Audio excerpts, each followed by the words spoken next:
monsieur le député. La parole est à monsieur Daniel Fasquelle. Merci beaucoup, Madame la Présidente.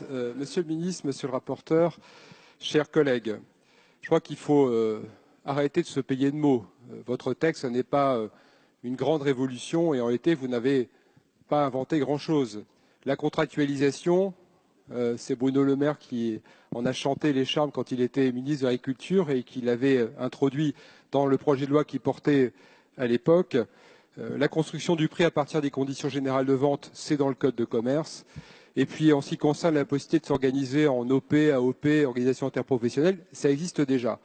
La seule chose que vous faites, et vous en avez le mérite, et on vous en remercie, mais enfin, très franchement, ça n'est pas non plus à mettre vraiment à l'actif du gouvernement. La seule chose que vous faites, c'est tout simplement de tenir compte des évolutions du droit européen.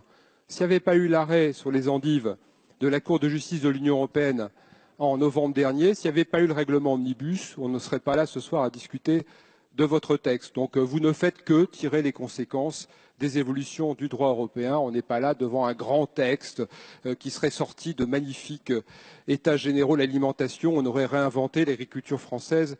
Cessons de se payer de mots et revenons à une approche un peu plus réaliste et modeste de ces sujets. La vraie question, c'est de savoir si ce texte va permettre aux agriculteurs d'avoir un revenu décent et si ce texte va permettre à l'agriculture française de retrouver la première place en Europe.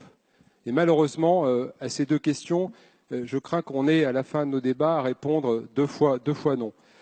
D'abord, votre texte ne s'applique évidemment qu'en France. Or, nous sommes dans un marché qui est complètement ouvert, le marché unique européen. Qu'est-ce qui empêchera demain un transformateur, une grande surface, qui voudra échapper à l'application de votre texte, d'aller acheter ses produits dans un autre pays auprès d'agriculteurs qui ne sont pas les agriculteurs français? C'est là la faille principale de ce que vous nous proposez. Une autre faille aussi, c'est la question des centrales d'achat. Alors j'ai vu l'amendement, Monsieur le Ministre, que vous avez proposé, mais très franchement, cet amendement, il est vide de sens.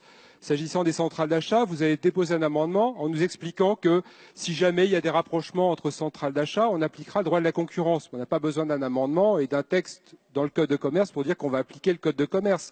Malheureusement, vous êtes incapable aujourd'hui d'apporter une réponse à la super concentration du pouvoir d'achat. Or, c'est là la vraie difficulté, parce que avec les avancées permises par le droit européen, les agriculteurs vont pouvoir petit à petit mieux s'organiser, mieux se structurer, mais ça va prendre évidemment énormément de temps.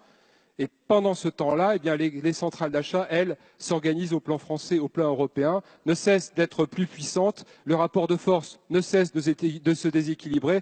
Votre texte, il n'est pas déjà adopté, qu'il est en réalité déjà dépassé.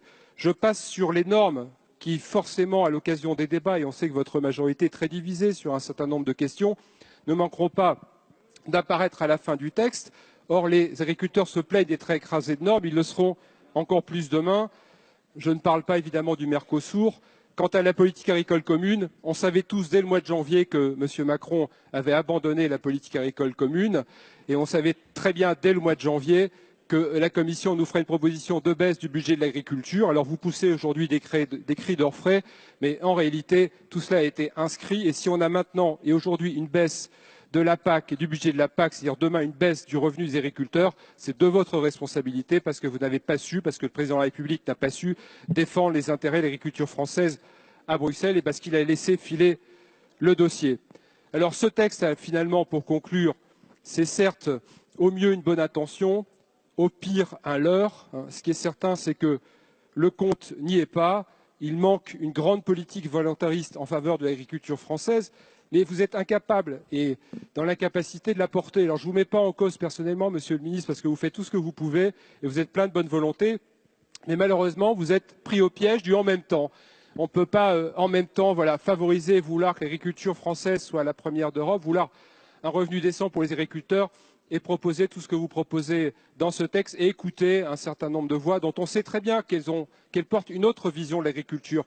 Aujourd'hui, il n'y a pas une vision forte, claire, nette de l'agriculture qui se détache de votre texte, de ce que vous nous dites. Vous essayez de concilier tout ce qu'il y a de contradictoire dans votre majorité et ça donne un texte finalement qui n'apportera pas grand-chose à l'agriculture française. Vous allez en réalité beaucoup décevoir et en cela vous portez une grosse responsabilité parce que vous avez chanté pendant des mois que ce texte serait la grande révolution qui permettrait d'améliorer la situation des agriculteurs français.